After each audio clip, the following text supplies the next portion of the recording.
ഹരേ കൃഷ്ണ, ജയ് ശ്രീ രാധേ രാധേ. എല്ലാവർക്കും വൈകുണ്ഠ ഏകാദശി ആശംസകൾ. വൈകുണ്ഠ ഏകാദശി എന്ന് പറഞ്ഞാൽ എന്താ? സ്വർഗത്തിലേക്കുള്ള സ്വർഗവാതിൽ ഏകാദശി എന്ന് കൂടെ അറിയപ്പെടുന്നുണ്ടല്ലേ വൈകുണ്ഠ ഏകാദശി. അപ്പോൾ സ്വർഗത്തിലേക്കുള്ള വാതിൽ നമുക്ക് തുറന്നു തരികയാണ് ഭഗവാൻ ഇന്നേ ദിവസം, ഈ ഏകാദശി ദിവസം അല്ലേ.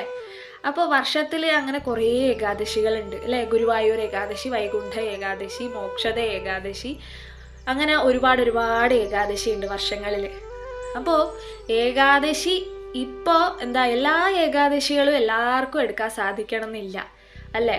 അപ്പോൾ വർഷത്തിൽ ഒരു ഏകാദശിയെങ്കിലും ചിട്ടയോടുകൂടെ ഏകാദശി എങ്ങനെയാണോ ആചരിക്കേണ്ടത് ആ രീതിയിൽ, ആരോഗ്യപ്രദമായ രീതിയിൽ തന്നെ ഓരോരുത്തരുടെ പേഴ്സണലി ഇപ്പോൾ വയസ്സായവർക്ക് ഞാൻ പറഞ്ഞിട്ടുണ്ടല്ലോ എങ്ങനെയാണോ ചെയ്യാൻ സാധിക്കുന്നത്, ഇനി യുവത്വം നിറഞ്ഞവർക്ക് എങ്ങനെയാണോ ചെയ്യാൻ സാധിക്കുന്നത്, കൃത്യമായ രീതിയിൽ എങ്ങനെയാണോ ചെയ്യാൻ സാധിക്കുന്നത് അതേ രീതിയിൽ ചെയ്യണം.